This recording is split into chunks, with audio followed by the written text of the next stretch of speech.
7 Adar, c'est bien sûr la naissance et le décès, donc la Iloula de Moshe Rabbeinu, Zchuto Tagen Ba'atenu. Moshe qui a été nommé justement Moshe car il a été tiré de l'eau, du Nil, et qui va nous tirer également de tous les problèmes qu'on a. Et je pense qu'il y a un message à partager, à l'appliquer, qui va changer notre vie, surtout notre vie de couple.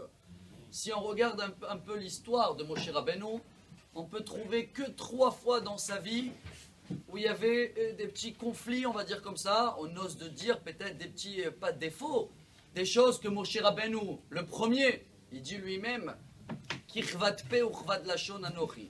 Problème avec la bouche, comment on dit la bouche en hébreu? Pe.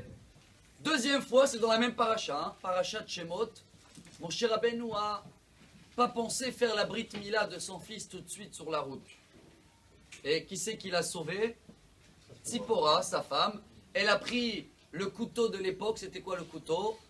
Silex en français, en hébreu. Vatikar Tzipora Tzor, Vatichrot et Orlat Bena. Donc ce silex, cette pierre, avec quoi on faisait la Brit Mila, s'appelait Tzur.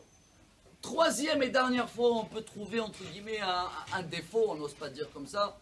C'est Moshe Rabbeinu quand il a frappé le rocher, à la place du parler avec le rocher, comme Hachem l'a demandé. Comment s'appelait le rocher?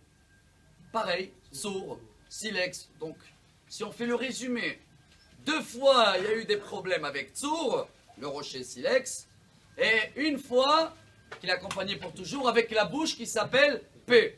Ce qui nous amène, chers amis, extraordinaires, à les lettres de Tzipora exactement.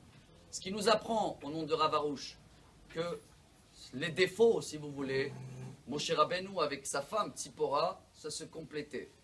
Ce qui veut dire pour nous tous, déjà chacun qui n'est pas marié, si Dieu veut, qui va se marier le très vite, parce que avec ça, il va pouvoir avancer. Car le mariage, c'est un miroir.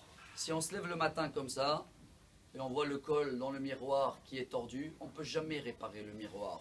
Si on arrive à comprendre un des messages, aujourd'hui ce message de Moshe Rabbeinu, que chacun qui est marié, s'il voit quelque chose qui ne le plaît pas, ce sera le mari chez sa femme, la femme chez le mari, ne cherche pas à le réparer. Si on veut vraiment se rapprocher, il ne faut jamais se reprocher. Et c'est un message qui doit changer la vie de chacun de nous.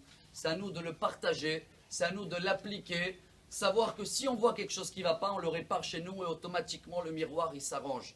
Voilà un des messages de quoi il va pouvoir nous sortir de tous les problèmes de Shlom Bayit. Et si on a le Shlom Bayit, eh ben on a la totale. Zchut Moshe Rabbeinu, Tagen Ba'adenu. Bonne journée à tous et des bonnes nouvelles.